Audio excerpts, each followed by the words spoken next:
Со него пораснале многу генерации и ги изградиле спомените на своето убаво детство. Што се можеме да дознаеме за детскиот ум, за детското битие, за детските желби, потреби и интереси од литература за деца, откриваме во новата емисија Мој збор, а разговор ќе водам со македонскиот познат и признат писател на литература за деца Горијан Петревски. Останете со нас во продолжение и проследете го нашиот разговор. Горијан, ви благодарам што ја прифативте поканата да бидете учесник во емисијата Мој збор. Јас неколку години наназад го планирав овој интервју и навистина имав желба да поразговарам со вас и вака во една видео содржина да се обратиме на нашите гледачи. Претходно имавме соработка за порталот и тука имавме едно успешно пишано интервју за кој што навистина добив многу комплименти и многу пофални зборови. Ама јас сум задоволен од тоа интервју и навистина мислам дека се искажавме, ме понесоа прашањата и морав да бидам отворен, да бидам концизен и да создадем еден разговор кој навистина допре, исто така и јас го споделив на мојот профил и имам прекрасни реакции. Благодарам. Сега, да се воведеме малку на тема литература, нормално кога ќе ве видат нашите гледачи вас или ќе го слушнат вашето име, веднаш се асоцираме со најпознатиот и најдобриот македонски писател на литература за деца, барем според мое скромно мислење, ајде така ќе го формулирам ова. Кога зборуваме на тема литература, она што јас го забележувам лично, еве и како родител на мало дете, е тоа дека многу повеќе изобилуваат содржини кои што се на некој друг јазик, например англискиот, ми се чини повеќе преовладува и во видеосодржините и во самата литература. Колку сметате дека е важно да имаме писатели, да имаме автори на литература за деца кои што ќе творат на мајчин на македонски јазик и дали сте поборник воопшто на онаа теза за културен релативизам, дека јазикот впрочем ги содржи сите народни и културни одлики, каде што практично преку учењето на јазикот, а за тоа нели најдобро средство е литературата и читањето на книгите, практично децата ќе се социјализираат и ќе се интегрираат во својата културна средина. Се поаѓа од мајчиниот јазик. Мајчиниот јазик ни е темелник на животот. Од него се ни почнува, од првиот збор. Ние можеби во текот на животот ќе совладаме и многу други јазици и ќе мислиме дека до таа мера сме ги совладали и можеме да пишуваме на тие јазици. Не. Онака како што се пишува на мајчиниот јазик, на ниеден друг јазик не може. Еве, јас како автор не би можел да се изразам, затоа што мајчиниот јазик содржи нешто друго, некоја топлина. Мајчиниот јазик го допира и стилот на еден автор.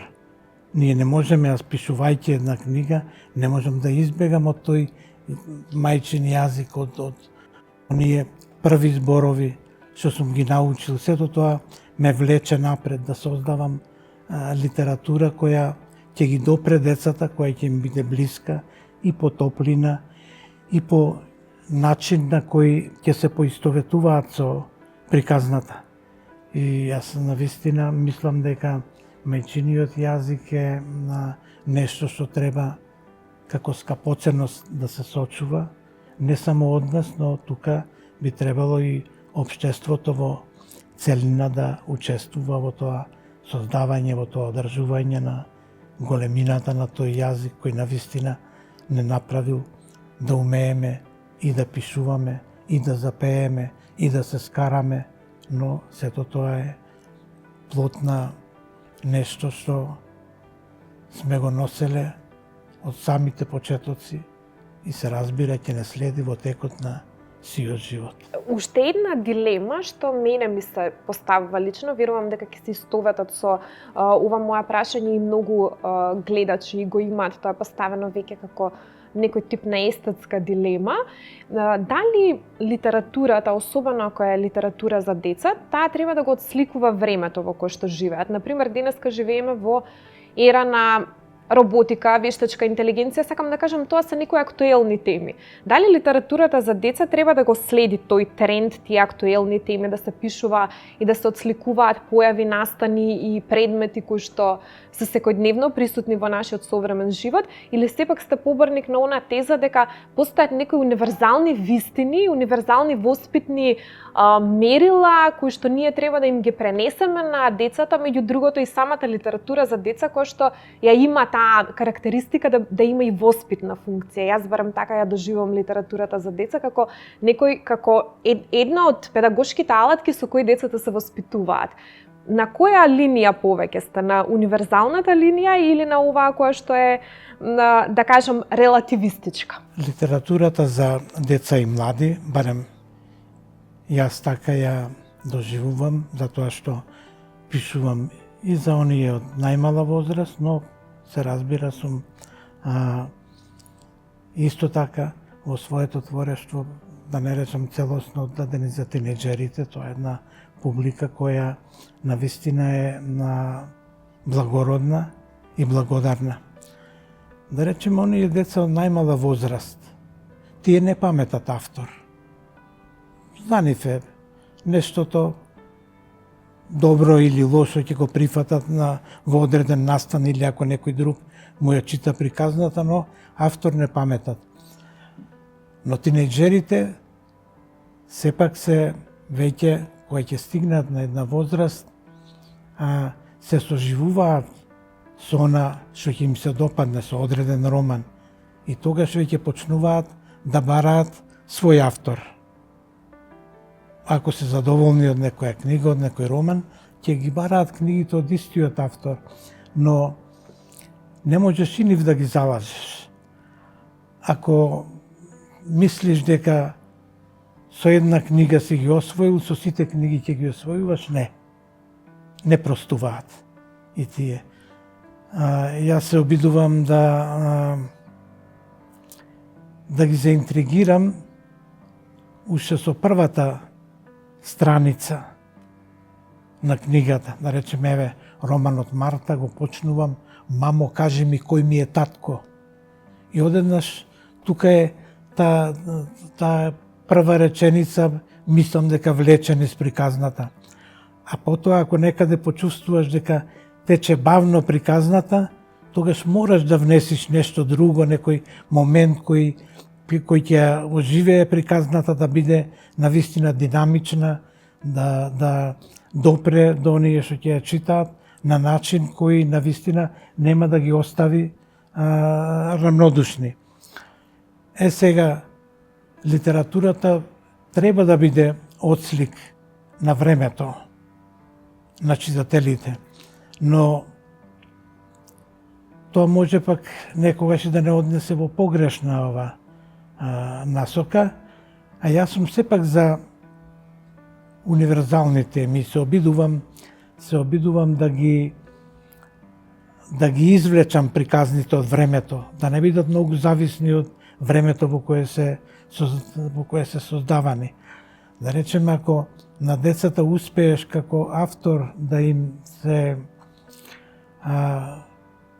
наметнеш со она што го пишуваш, тие се толку верни и секогаш ќе останат зад тебе, ќе те почитуваат, ќе те вреднуваат, умеат да се борат на еден поинаков начин, за да те одржат како автор меѓу нив, меѓу публиката, и се обидувам секогаш и на тие средби.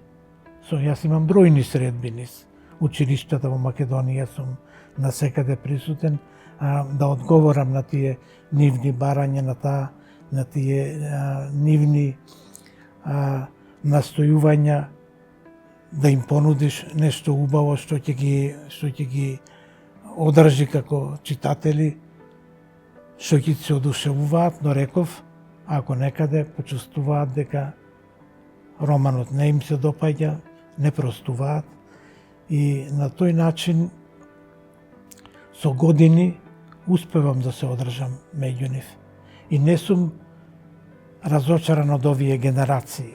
Некои ги напаѓаме, па тие генерации не читаат, сега па ова не. Јас имам поинакво мислење и ние во нашето време, оние што читавме. Тие што не читаа, така и сега има се уште ова читатели, ученици кои умеат да читаат, умеат и да разговараат за прочитаното. И јас би бил лицемерен да речам, овие генерации не читаат, да ги напаѓам. Не, јас ги бранам, стојам за нивните проблеми и навистина сум задоволен од она што ми го возвраќаат не само поранешните генерации, туку и денешниве. Сега писателот не треба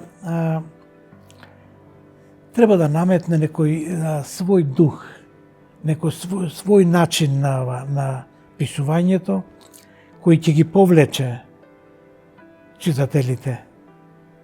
Сеедно дали е приказната од некое друго време или од сегашно време, но тука треба, ако си добар раскажуваш, мораш да најдеш една маисторија која навистина ќе те одржи меѓу нив. Токму затоа се обидувам секогаш да ги обработувам и нивните теми, нивните проблеми, но се разбира, јас имам интересни приказни од моето време, да речеме, Споменка е роман во 3 дела Споменка, спомените за Споменка и сонот со Споменка.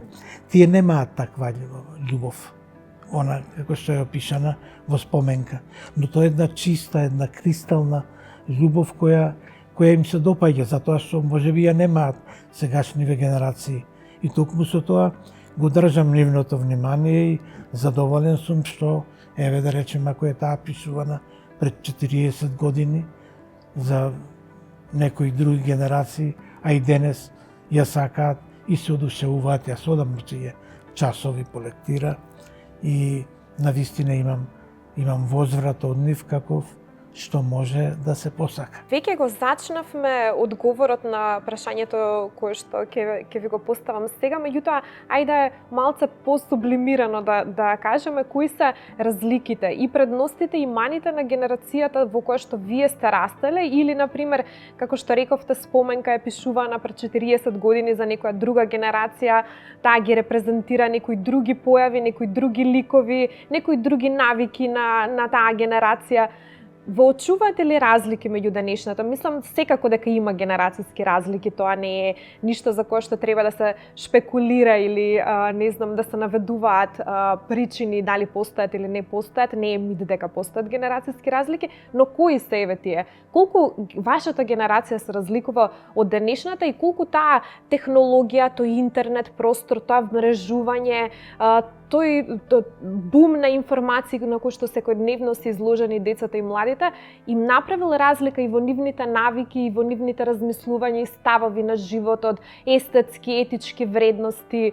Каде се можеме да ги препознаеме тие разлики? Разликите, Магдалена, меѓу мојата генерација и денешните се големи. Ние за некои нешта дури не сонувавме дека ќе ни се случат еве во ова денешно време, но најпосле тие разлики го исполнуваат животот, го создаваат времето на еден свој, на еден посебен начин и мислам дека овие генерации сепак имаат повеќе информации од нас. Интернетот им е достапен во секој момент. Потоа ние во нашето време немавме толку многу книги. Нашите библиотеки беа во тие времиња сиромашни, а сега во библиотеките навистина имаат повеќе книги, имаат избор да допрат до се и се што, но сепак и тука треба да се внимава што читаат, колку читаат и дали ќе се определиме за целосно да го пресликуваме нивното време или ќе им пренесеме нешто и од оние убави нешта на нашите време, па нека направат тие споредба, дали нивното детство е поубаво или нашето. Јас да речеме, не би го заменил моето детство за ниедно друго, но јас им се одушевувам и на нивното детство, на денешните детства, па имаат она што реков, што ние го немавме. Тоа се на генерации кои живеат во поинакво време, но јас не знам сега кој е тајната, јас се разбирам со нив и го разменуваме моето детство со нивното. Но имам еден податок кој направив пресврт јас во мојата литература. Во наш свет, списание кое за жал не излегува, но наш свет од тие времења кога јас почнував како автор да се јавувам во списанијата, имаше тираж од 42.000. Тоа беше голем тираж. И во наш свет ја воведов влюбената страница. Тоа беше на страница која живееше 36 години. Постојано јас толку многу писма добивав од тие читатели. Мене повеќе ми се доверува отколку на своите родители. Јас во секој број одговарав на еден нивни проблем. Сега многумина се прашува, јас не сум психолог, не сум психијатар, но тие нивни проблеми беа задоволни како ги решаваме. Ако јас имам една таква случка во еден мој роман, јас морам да ја најдам решение. На тој начин им одговарав. Тогаш почувствував дека децата, тинеџерите посебно, имаат толку многу големи проблеми, кои за нив се големи. Можеби, да речеме, за возрастните се смешни, но сепак имаше и сериозни проблеми за кои родителите не ни знаат дека што им се случува и тие имаа поголема доверба во мене. Јас тогаш сватив дека треба литературата за тинеџери да ја издигнам малку повисоко. И од многумина можеби тогаш во тие времиња, па знаеш, рано ми ги откриваме чувствата, но не, мене ми беше тоа, навистина, погодок, ја поместив малку повисоко и се разбрав на еден извонреден начин. Од страницата зачував, не знам, број, можеби 7-8 илјади писма, што се нема во тие. Јас ги употребував во моите романи, приказните, оние нивните вистински приказни, ама секојаш ги советував во секоја книга, немојте уште на почетокот да се препнете на првата љубов, да ве обесхрабри, да ве разниша во животот, да мислите дека тоа е не првата љубов е само влез во животот, еден убав, еден романтичен влез, така барем треба да се доживува, а вистинските љубови подоцна доаѓаат кога ќе им дојде време, а првата љубов е времето кога се свртуваме кон себе се свртуваме, кога застануваме девојчињата повеќе пред огледало, па и момчињата, а она што подоцна ќе дојде, создава еден период на назад остава на првата љубов кој ќе ни изгледа смешен еден ден.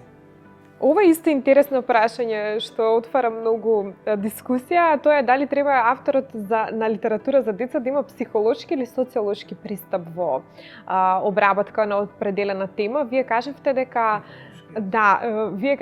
вие преферирате психолошки пристап во смисла да ги испитате темите, да го спознаете детскиот ум. Меѓутоа, колку и треба да го познавате детето од ова современие, од оваа генерација? Повторно е нели микс на неколку елементи кои што треба да бидат имплементирани во авторскиот пристап. Ке се согласите ли со тоа?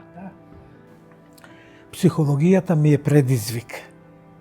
Секогаш се занимавам со таа психологија и многу сакав да ја студирам, но сепак ја учев психологијата и од литературата, од големите автори.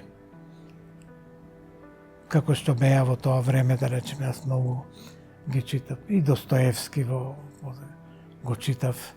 И Тургенев ми беше омилен автор. Вилијам Сароја.